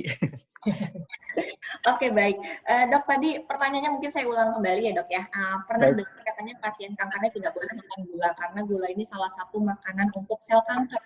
Apakah benar dok hal ini? Terus kemudian kira-kira suplemen apa sih dok yang cocok untuk pasien kanker? Oke. Jadi sebetulnya saya cerita sedikit ya. Jadi sebetulnya tubuh kita itu kan terdiri dari sel ya. Jadi tubuh kita terdiri dari miliaran sel. Nah, setiap sel di dalam tubuh kita itu butuh makan. Nah, sel itu makanannya apa? Sel itu makanannya glukosa. Ya. Jadi glukosa itu akan diubah di dalam sel menjadi energi, gitu ya. Nah, tadi dikatakan bahwa apakah benar kalau misalnya kita makan gula, kita akan memberi makan sel kanker. Jadi sebetulnya sel kanker itu pada saat dia tidak mendapatkan makan, jadi sel itu ya baik sel kanker, sel sehat, dia butuh glukosa untuk makan ya. Jadi pada saat sel kanker tidak mendapatkan makan, dia akan mencari makan di tempat lain di badan kita. Dia akan memecah sumber energi yang bisa diubah menjadi gula. Nah, apa itu? Misalnya kita nggak makan nih, maka sel kanker itu akan mencari makan dengan memecah protein yang ada di otot kita. Cadangan lemak kita diubah menjadi glukosa. Glukosa itu akan memberi makan sel. Jadi kalau kita nggak makan karbohidrat, ya kita takut makan, ya kita tidak hanya tidak memberi makan sel kanker, tapi tubuh sel sehat kita yang butuh makan pun tidak diberi makan. Padahal sel kanker dia tetap makan, dia akan mencari makan dari sumber energi lain yang dia bisa pecah menjadi glukosa. Akibatnya apa? Sel kankernya tetap dapat makan, badan kita tambah lemes, gitu ya. Jadi artinya bahwa jangan takut makan karbohidrat gitu ya, karena karbohidrat itu sumber energi. Tetapi kita pilih jenis karbohidratnya, ya gulanya dikurangin, gula pasir. Kan karbohidrat banyak nggak karbohidrat itu tidak semata-mata gula gitu ya. Tapi kan kita bisa dapat dari nasi merah, nasi putih, roti, gitu ya. Yang memang dikurangi adalah bentuk gula pasirnya. Memang jangan terlalu banyak. Tapi bukan berarti nggak boleh gitu ya. Karena tubuh kita tetap butuh energi. Energi itu didapat dari karbohidrat. Karbohidrat akan diubah jadi glukosa untuk memberi makan sel sehat kita juga gitu. Ya. Nah sekarang pertanyaan kedua tadi. Kalau gitu tambahan makanan dari apa? Ya tadi. Kembali lagi, kalau kita mau menggunakan suplemen makanan, pastikan bahwa suplemen tersebut mengandung kalori yang cukup atau lebih bagus tinggi gitu ya. Terutama kalau berat badan kita kurang. Dan satu lagi jangan lupa kandungan proteinnya juga tinggi. Jadi kalorinya tinggi, proteinnya tinggi. Yang paling gampang sebenarnya makanan itu ya, terutama pada saat orang yang sulit makan, ya makanan cair. Ya, contoh makanan cair kan susu ya. Nah, sekarang kan tadi ada dijelaskan Nutrican, ya kan? Nutrican kita lihat aja kalorinya tinggi nggak? Oh, kalau tinggi, proteinnya tinggi nggak? Tinggi. Nah, berarti makanan tersebut bisa dijadikan sebagai tambahan makanan ya. Makanya dibilangnya sebagai suplemen makanan untuk membantu mencukupi kebutuhan kalori dan protein yang tinggi tadi gitu.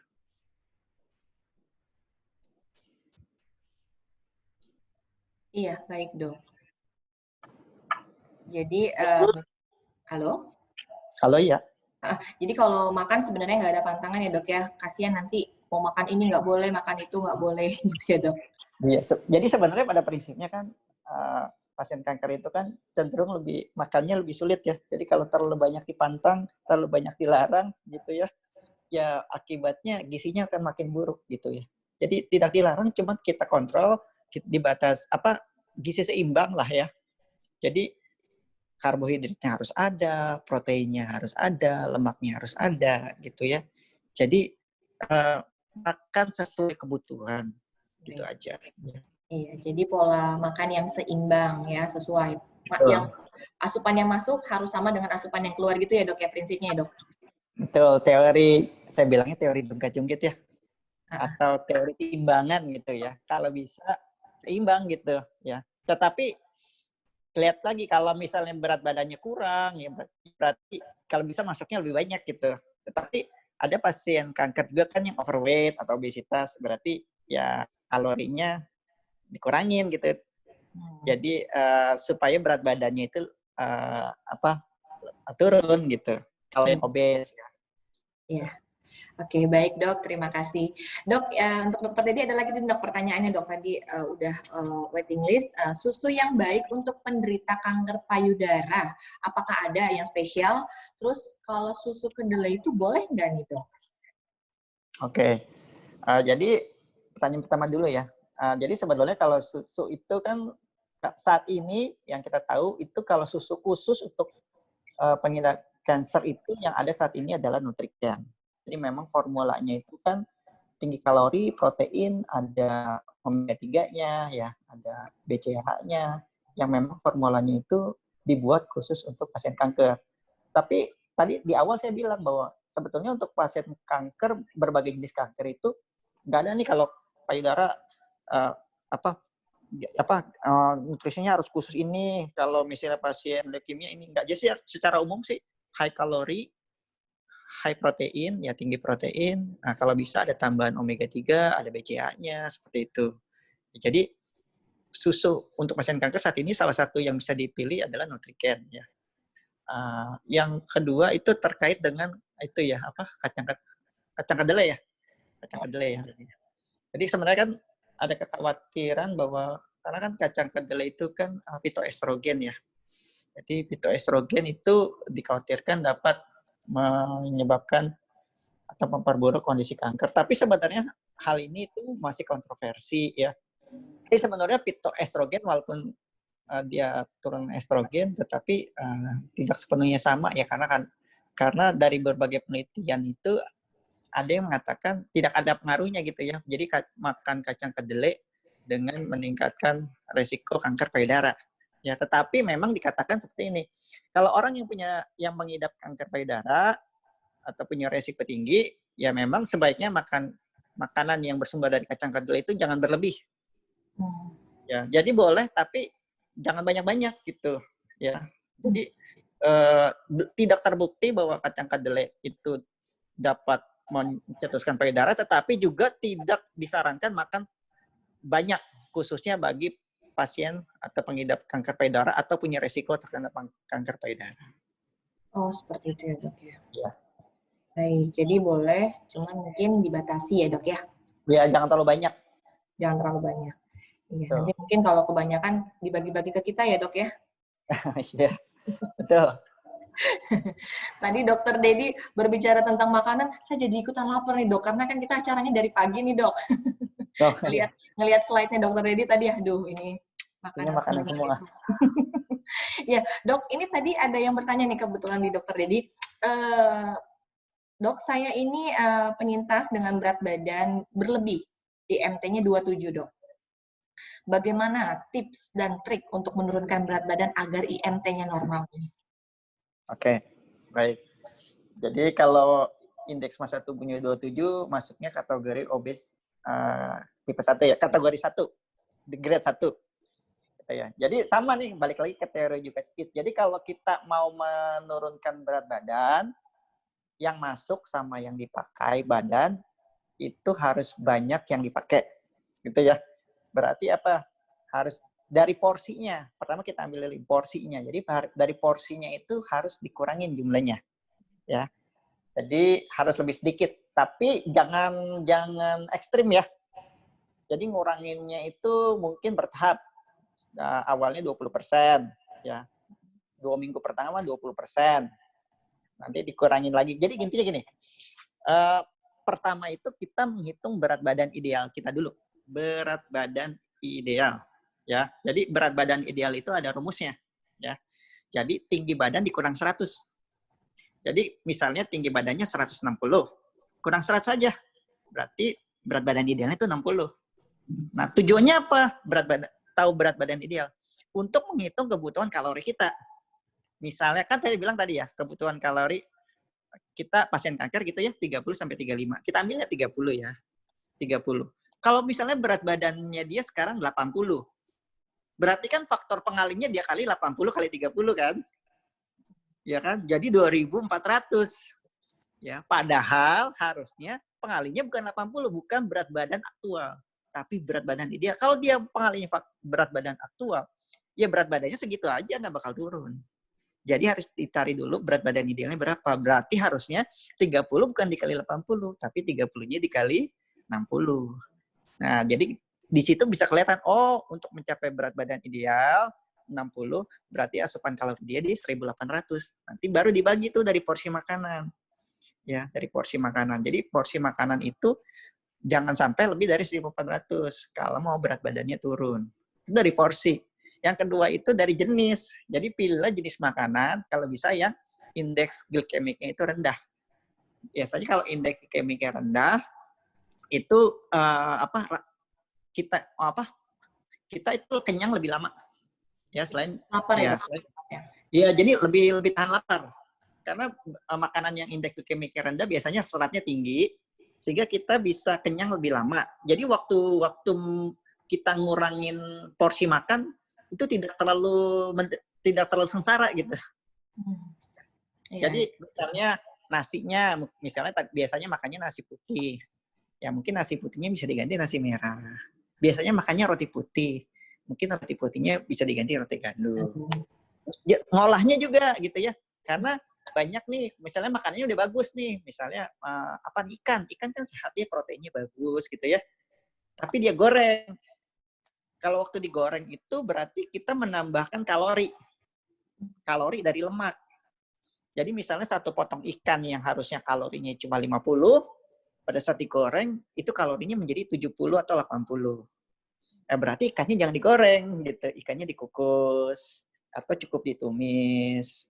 Ya, jadi porsinya dikurangin, jenis makannya dipilih makanan yang sehat ya. Terus ngolahnya juga harus benar. Supaya apa? Supaya kalorinya defisit tapi makannya nggak terlalu lapar, tidak terlalu lemas. Seperti itu. Dan satu lagi bahwa lemak pun jangan dihindari pada pasien yang diet. Jadi pilihlah lemak yang sehat ya. Jadi dibandingkan kita makan lemak dari jeroan misalnya, ya pilih aja lemaknya dari alpukat, dari minyak zaitun, dari kacang-kacangan. Ya, jadi dietnya tetap bikin kita itu perutnya terisi terus, tapi nggak bikin lemas, tapi berat badan turun. Yang satu lagi tadi saya bilang, olahraga gitu ya. Jadi akan lebih bagus penurunan berat badan itu kombinasi antara pola makan dan olahraga. Ya, baik dok. Gitu sih. Mungkin lebih bervariasi kali ya dok ya, menu makanannya dimodifikasi lebih banyak lagi gitu ya dok. Iya, cara ngolahnya harus, kalau nggak bosan. Kalau bosan betul. akan kembali lagi ke pola makan yang seperti biasa. Jadi memang dibutuhkan apa ya, kreativitas, effort ya, karena proses apapun itu butuh persistensi supaya target goalnya itu bisa tercapai. Iya, baik. Semoga bisa pahami ya Bu ya untuk perhitungannya. Nanti kalau memang kurang jelas lagi mau tanya-tanya tentang perhitungannya nanti bisa hubungin IC3, nanti kita akan fasilitasi untuk membantu menjawabnya. Wah, sudah ada wajahnya dokter. Buram tapi karena saya pakai kamera depan ini retak. Apa dok? Dok, sekalian lagi nih dok, ada pertanyaan dok. Seandainya nih dok, kalau pasien kanker ini kebetulan juga punya histori ada sakit lainnya nih dok, seperti mungkin ada asam urat atau kolesterolnya tinggi, itu gimana nih dok? Sedangkan harus juga menjalani pengobatan gitu dok. Ya, jadi kalau pasien kanker itu yang punya asam urat tinggi ya, jadi misalnya gini, di satu pihak butuh makanan tinggi protein, tapi ada kekhawatiran kalau makan tinggi protein biasanya kandungan purinnya tinggi gitu ya. Ambil contoh misalnya hati ayam gitu ya, kan proteinnya tinggi tapi purinnya tinggi gitu ya kan, karena masuknya jeroan ya. Atau daging merah gitu ya. Jadi kita cari makanan yang proteinnya tinggi tapi kandungan purinnya tidak terlalu tinggi. Misalnya daripada makan daging merah, alternatif aja kita pilih daging ikan. Ya. Contoh ikan bisa kita pilih ikan kakap gitu ya, ikan putih, atau juga bisa ayam yang putih. Karena biasanya daging putih itu kandungan purinnya relatif lebih rendah dibandingkan daging yang berwarna merah seperti daging kambing ya, daging sapi. Lalu juga untuk jenis kacang-kacangan juga mungkin perlu dikurangin. Ya, bukan nggak boleh ya.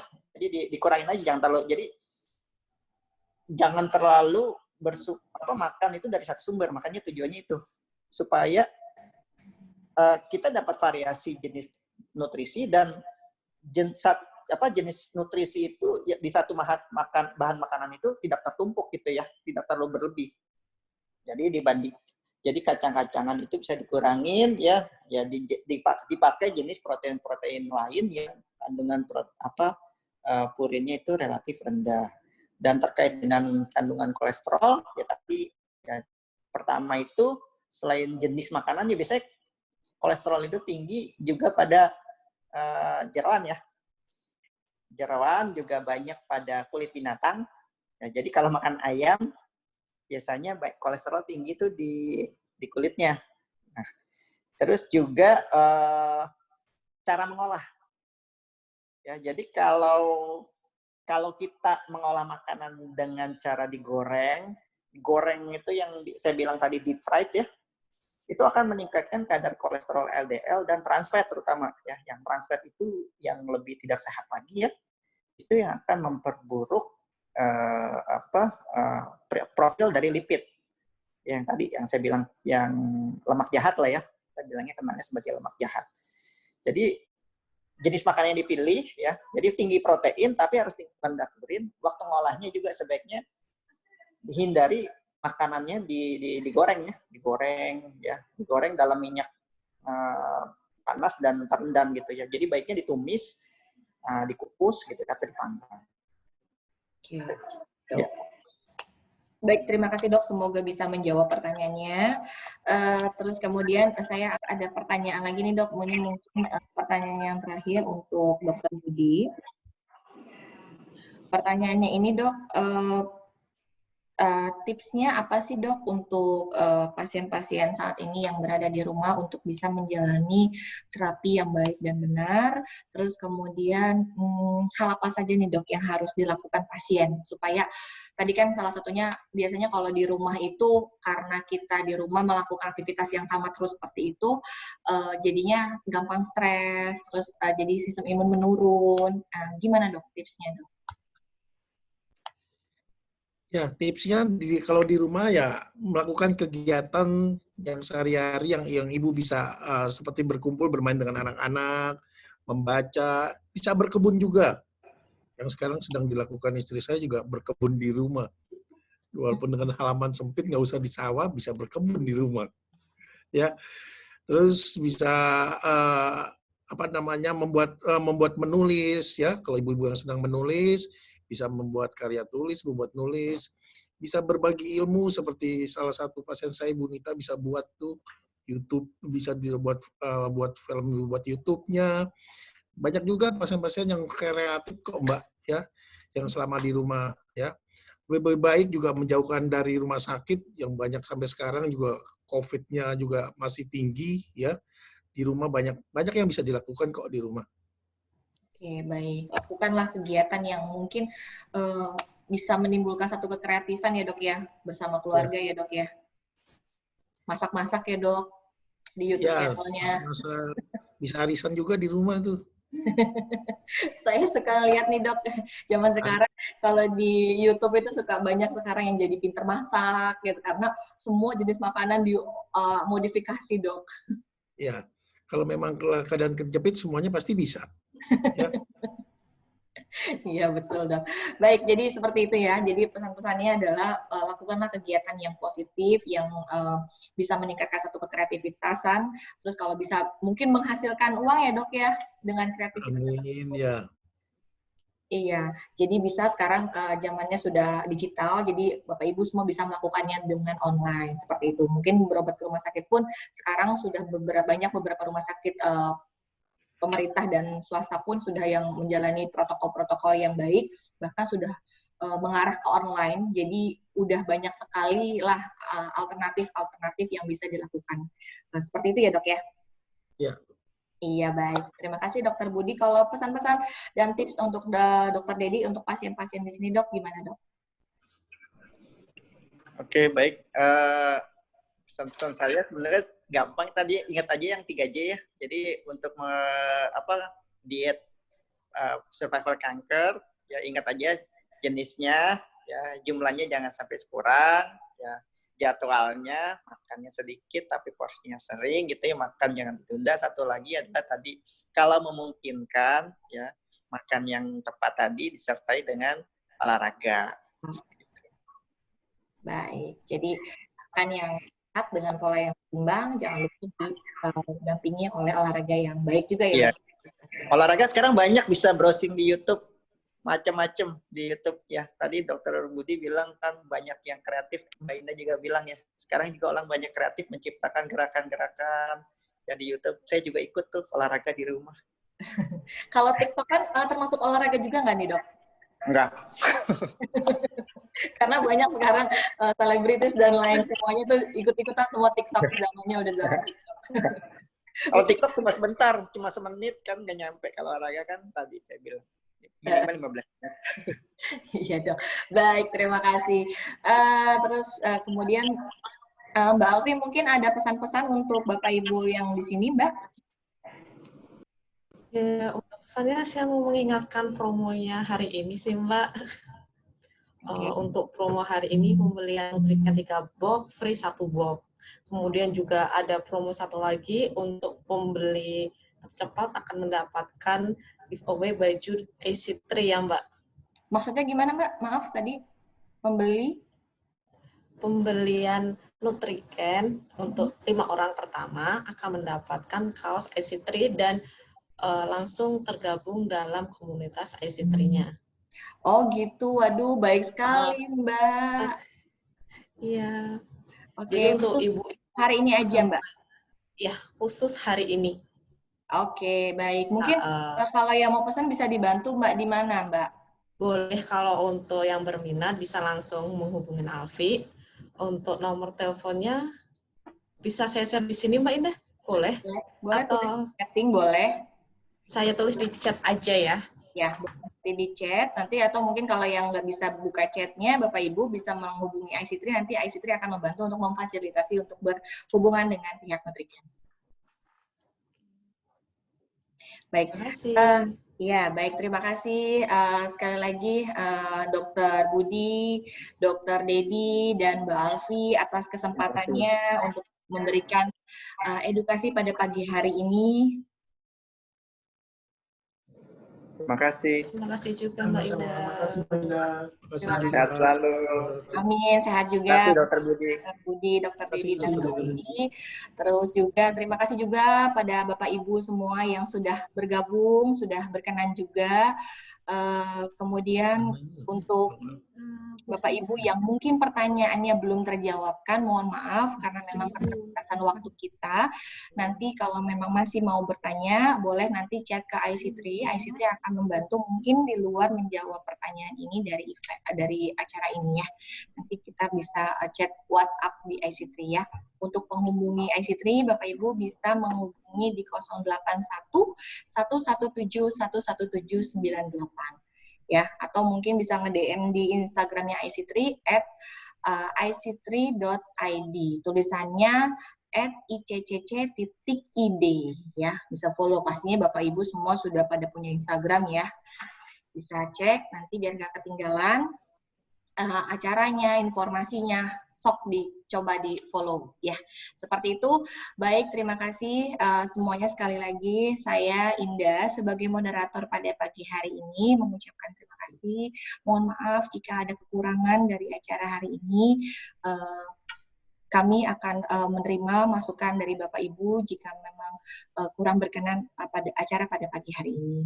Selamat pagi, terima kasih sekali lagi Dr. Budi, Dr. Dedi, dan Mbak Alfi, dan semua untuk Bapak Ibu yang Terima kasih. ya, selamat pagi, salam Sehat sehat selalu. ya. Pagi. Assalamualaikum warahmatullahi wabarakatuh. Waalaikumsalam warahmatullahi wabarakatuh.